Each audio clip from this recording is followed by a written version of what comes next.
What is up, guys? This is Derek aka SkyScope here, your favorite low tier YouTuber, and I'm here doing this video just to kind of touch on a couple of things that I haven't been around to kind of talk about.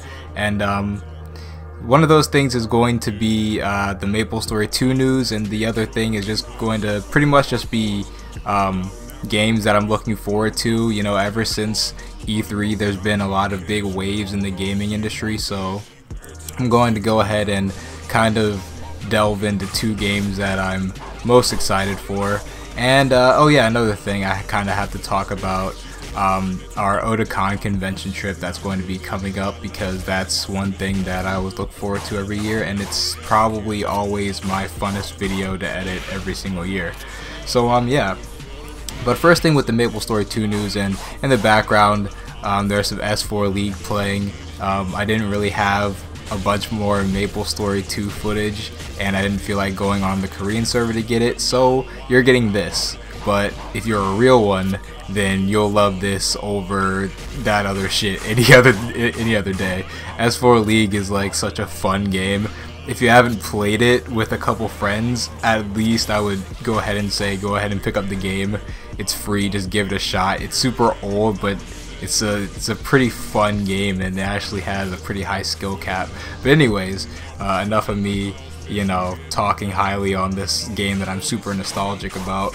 The Maplestory 2 news. So, of course, there's going to be Maplestory 2 closed beta number 2 happening on July 18th, so that's about 5 days away. And this version of the closed beta, the second one, will feature like a lot more players in it. I believe it's going to have twice to maybe 3 times the amount of players that were in closed beta 1, and there's going to be some new features in the game itself. There's going to be some new raids, which is really good, because in the first closed beta testing there was only one raid, which was the Pyrosfard boss fight. And there's also going to be some world missions or world quests out there, and they're pretty much just the kind of quests that fill out like an MMO's world. Like, they're the type of quests that are completely optional.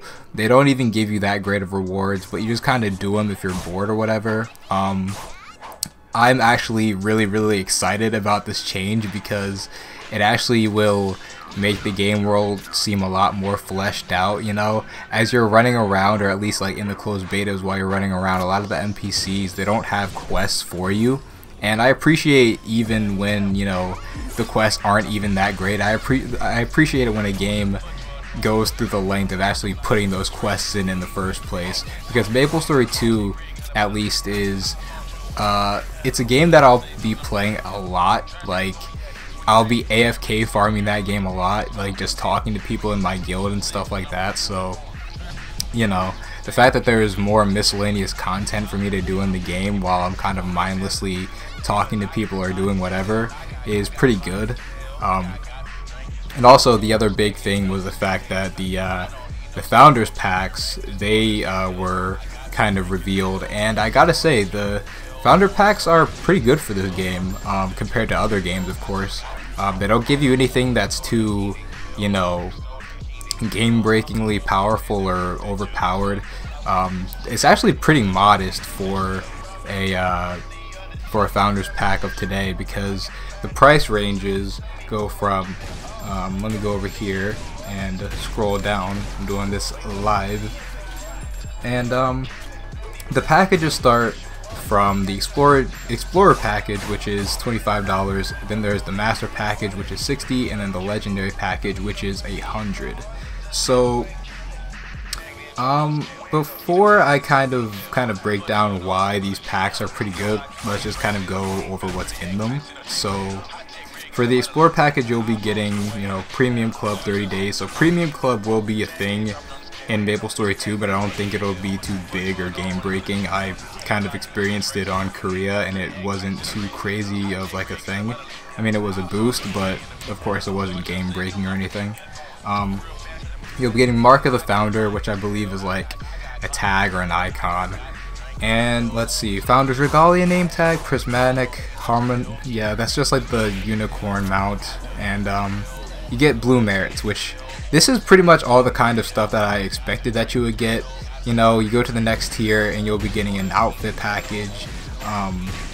And what's also crazy about these is the fact that if you get the next tier up, you get the tier below its package as well, which makes me think that, you know, if I'm getting the legendary package, which I probably will because I'll really enjoy this game and I kind of want to support it, this means that if I get a legendary package, I'll get in total 3 months of premium club, and I'll get 9,000 blue merits because they'll all stack into one package. I think that this is really good because it further justifies the cost of the higher packs, and also the highest pack, the legendary pack. It comes with something called Founders Daily Wonders, which is pretty much just a login reward system for people who have bought the legendary Founders pack, and of course it's just something that will give you a new reward every day that you sign in for the first 30 days. I remember before Fortnite was all about Battle Royale and it actually tried to promote its zombie tower defense game mode, they did something like that where, you know, I bought the early access pass, and for the next 30 days it gave me like a loot llama to open every single time. And I think that that's pretty cool, the way that, you know, that system is kind of geared, because it actually does have some, you know, returning rewards over a set amount of time. And I gotta say, I actually really love these Founders packs. Usually I hate Founders packs with a fucking vengeance, but it's like this one is good because it doesn't give you anything overpowered, and it doesn't sell it to you for a ridiculous price.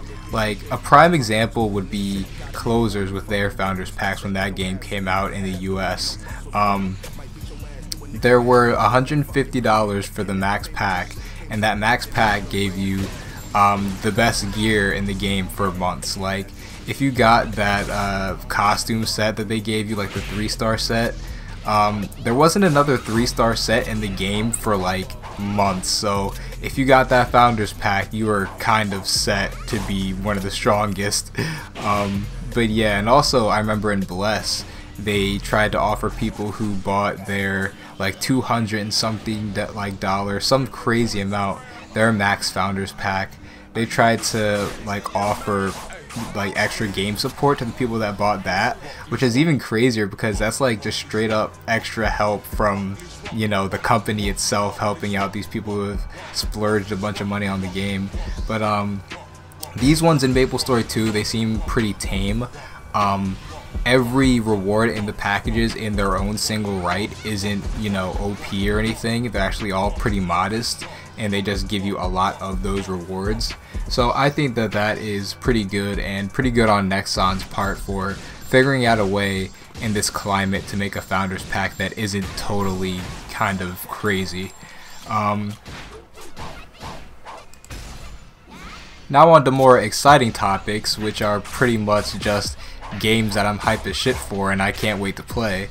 The first game that I'll go ahead and talk about is Devil May Cry 5.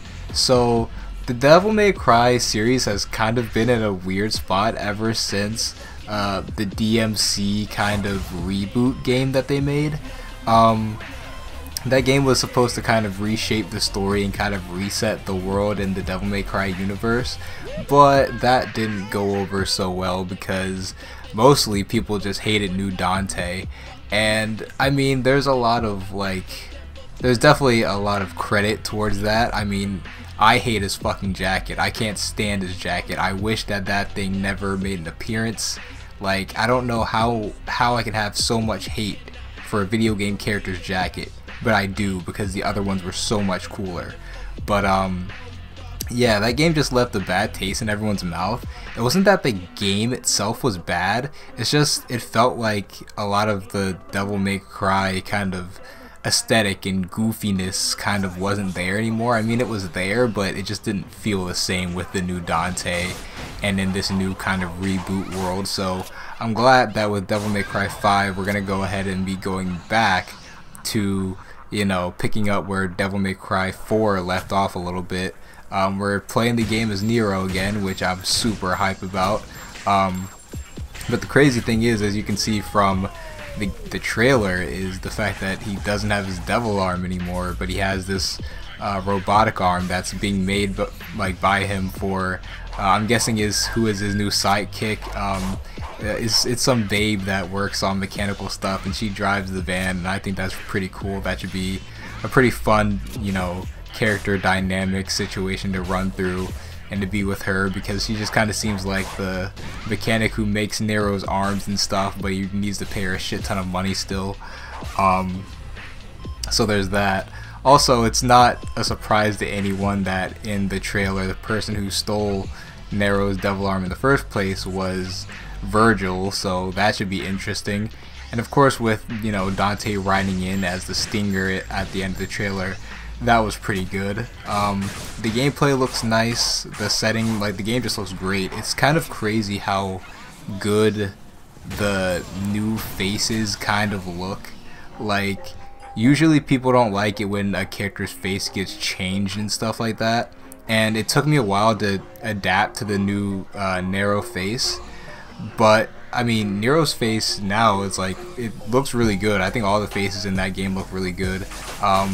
They've put like this kind of hyper realistic feel around everything that's going on in that game, and games are kind of getting that hyper realistic kind of facial and environmental stuff down pat now, because it's just all over the place. I think that morally now it's just getting the right mix of ultra realism and style in there, but I think that Devil May Cry looks like it's going to do it pretty well. He actually does the short hair, you know, reboot look way better than Dante did, so Nero is going to be kicking ass in Devil May Cry 5, and I can't wait to play that game. The next game I absolutely can't wait to get my hands on is Kingdom Hearts 3, of course. Now, Kingdom Hearts 3 is a super crazy game because I believe we've been waiting on a release date for this game for about 5 years. I think that the initial reveal trailer was done in like 2013 or something, and in general Square Enix fashion, in their classic ways, they announce a game, you know, 6 or 7 years before it ever comes out. And that's fine, because usually Square's games are always quality, so I can live with that fact. But I've been really waiting for, you know, Kingdom Hearts 3 to come out, because it's the single game that I've said ever since the beginning of, you know, this new gen console lifespan. You know, I said I'm only going to feel forced to buy a PS4 or an Xbox One when Kingdom Hearts 3 comes out, because I know that it's probably going to be a console only game. And I was right when I found out that, you know, it was going to come out to, you know, the Xbox One, but who gives a fuck about the Xbox One? It doesn't have exclusives, so of course I'm going to be picking up the PS4 to play Kingdom Hearts 3. And I kind of got to say that the game already on a technical standpoint is just mind-blowing. Like, the fact that everything looks so good, and like if you saw it in the Toy Story world, you can actually like start fighting inside of Andy's room and then freely jump out of the window, land onto the front lawn, and then start fighting on the lawn in the driveway. And it's so crazy because like that kind of verticality and like huge world kind of was, you know, limited in Kingdom Hearts 2 by, you know, the PS2's, you know, hardware. But in this game, it seems like they're really going to be trying to maximize the hardware to do as many things as they can. And story-wise for the game, of course Kingdom Hearts has a super convoluted story, so I'm not even going to try to start. But I will say that I am excited because of like the stinger that we saw with Aqua. Hopefully she hasn't fully gone to the dark side. Hopefully we can save her, because I think she's generally considered to be the waifu of the entire series. And then you got things like Roxas might be coming back, and Axel's gonna be in the mix again. A lot of the old like organization members are of course gonna be in the mix again, so we'll see all of them and all the other characters like, you know, Donald, Mickey, and Goofy and all that. So that's just super cool. I can't wait to see if I'll be able to play as like Roxas or Axel. Like if in Kingdom Hearts 3 we can get the most playable characters that we've ever had, which I don't doubt that we probably will. Honestly, at least I want to at least be able to play as all of the Warriors of Light in that game, because I think that there's supposed to be like 7 or something. So if I could get at least like 7 or something playable different characters, I'll be super hyped. But to be quite honest, we might be getting more. Anyways, that's all of my hype on Kingdom Hearts 3. I just can't wait for that game to come out. I'm probably more hyped for that game than DMC 5 just because I've been waiting longer for it. But yeah. And then also the last game that I'm super hyped for is Monster Hunter World coming to PC. So they finally announced Monster Hunter World is going to be coming to PC in August, and that's really fun. I'll definitely be playing that game because I was playing Monster Hunter Online, the Chinese game, before this game came out, because I was just like, fuck, like Monster Hunter World is out and I don't have a console. So fuck it, I'm gonna go play the Chinese MMO version of Monster Hunter, and that was fun. That was like my first experience in a real Monster Hunter game. So hopefully, you know, when I play Monster Hunter World on PC, it'll be, you know, super fun. And also they did say that they have to like reel back some of the updates that the console versions had. Like the PC version will be starting from, you know, base version of Monster Hunter World, and will, you know, slowly get the updates that the console versions have. I do hope that they hurry up with these updates because they do seem pretty crucial and things that people would want. That's always kind of been a question with Monster Hunter World PC, as if, you know, we would get the stuff that the console players got on day one, or if we would have to buy it or some other stuff. But it seems that it'll all be there, of course. It'll just be coming a bit later.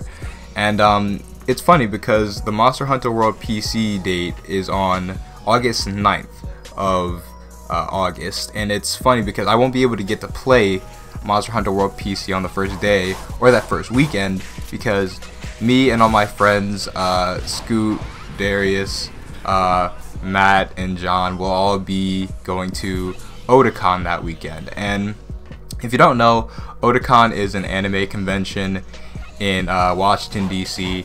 I think that it's the biggest anime convention on the East Coast, honestly.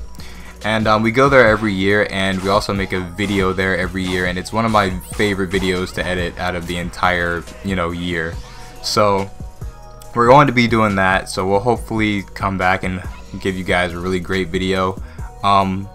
Shameless plug, there is a, like, whenever I stream, there's like a donation goal now. I don't think that we'll hit the donation goal, and we really don't need to hit the donation goal.